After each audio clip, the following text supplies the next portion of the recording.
Hola and welcome to CA Languages. Today's video will be divided into two parts. The first will explain the Spanish meals and the second will include some of the dishes found in common Spanish and Catalan bars and restaurants. Now, the biggest thing you'll notice about Spanish cuisine is that there is a huge emphasis on the freshness. A little tip that I would like to give to you for eating in Spain would be to avoid the main tourist places like the squares or the main tourist areas that not only you will find that every single place will give you the same kind of food, the main ones made for tourists, but it's also overpriced. So, what do I mean by overpriced? I mean that in these famous areas, you will find that in some receipts, they have charged you €1.50 per person for bread. Now, bread is PAN, pan. It's not actually the cost of bread. Bread doesn't cost €1.50, but that cost actually includes the service of you eating there. You have to remember that having a business in these kind of areas will cost them a fortune to run. No matter how many tourists go there to eat, they have to pay double or triple the tax than a standard place just outside of the square. So if you do have a snack, coffee or meal in the main square, don't get upset for getting charged €1.50 for bread. However, my suggestion is to explore and find places where the locals go to. Now, don't expect to find burgers or fries, but you will find the most local and traditional meals, snacks, and drinks with that nice home atmosphere, an atmosphere to relax, to make you feel like you truly are in Spain or Catalonia. Whether you're going to Spain or Catalonia, most of the times the menus will be in their language, so it would be in Spanish or Catalan. In the second part of this video, I will be teaching you some of the main dishes found in Spain and Catalonia. And of course, I'll give you my own opinion on what you should definitely try while you're there. Now, before we start with the daily meals, you need to know exactly where you can eat. In Spain, you can eat in bars and restaurants. In most bars, you will find platos combinados. A direct translation would mean mixed dishes. This is quite typical in most bars and includes things like tapas, sandwiches, mixed meats, and other light snacks. If you are traveling around and you need a bit of a rest and an energy booster to continue your exploring, I would recommend to find a nice bar, sit, relax, and enjoy a nice sandwich made with freshly baked bread. You can also go into restaurants during the day and have a proper fill-up food.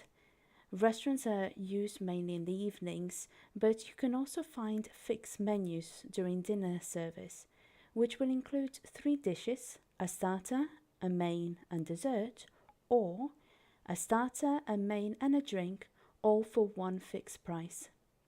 I definitely do recommend it if you want to get the most out of the restaurant.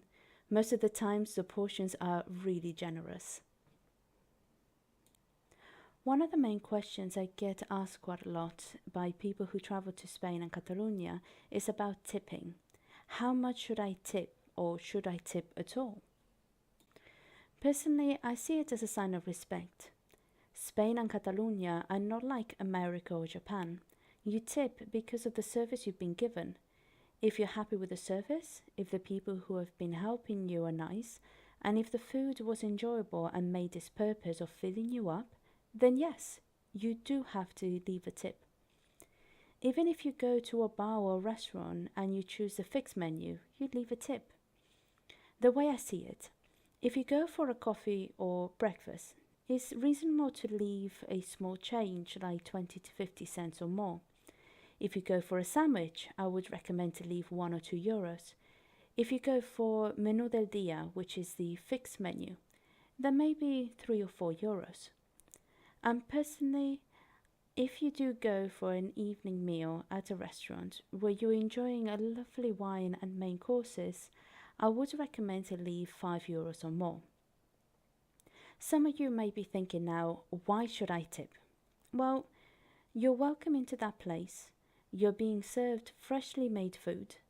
The waiter is bringing you all the food so you can enjoy the evening, and they will be there until 2 a.m. cleaning up after. I think a few euros compared to the main meal won't be the end of the world. And now the time that you've all been waiting for, the actual stages of the food in Spain. Now we'll start the day with desayuno, which is breakfast. That is desayuno. Desayuno. Not a lot of Spanish working people will have breakfast.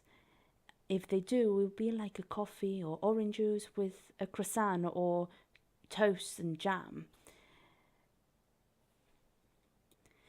By 10:30, you will find a lot of workers that will go for the next coffee of the morning with another very light snack. Now sometimes you do find the snacks called churros. These are fried dough snacks, which if you travel to Spain or Catalonia, you can find them being freshly made in the local outdoor markets. Sometimes, as a cheeky snack, some workers would get a few of these for their second snack of the day. Then comes dinner. Most Spanish workers would have a light meal, maybe a sandwich or a salad. If you have a look at one of my previous videos about siesta, the nap in Spain, you will see that nowadays most Spanish workers don't actually have time to have a proper meal, or even a siesta for that matter, before going back to work. Dinner is between 1:30 and 4 p.m, so make sure you're not shopping around at that time, as most shops will be closed. And finally, lunch. Most Spanish workers won't finish work until 8 p.m, so lunch starts around 9 p.m. to 10 p.m. But don't be surprised in summertime to find locals eating until 2 a.m. It mostly happens when families get together and they have a nice barbecue. Okay, now you know a little bit about the food system in Spain and Catalonia. It was nice and simple, wasn't it? If you are looking for a traditional trip, all you have to do is ask the locals. They will guide you to the best places to eat and the places they will prefer to have food at. Tourist places are good for more planned trip and might make you feel a bit more secure. The easy to find restaurants are appealing, but explore a little bit and you will find a more welcome experience. Now, this is only valid for towns and big cities, but areas like Costa del Sol, Costa Brava, they're made for tourists. They're made for people who want to go to Spain to enjoy sunshine, to enjoy the beach, and to party. Walking around those kind of areas, you will find places to eat, made easy for tourists to enjoy time in the beach or not to spend too much time in restaurants. If you want to know about the main dishes in Spain and how to read the menu, click the next video that will be up after this one.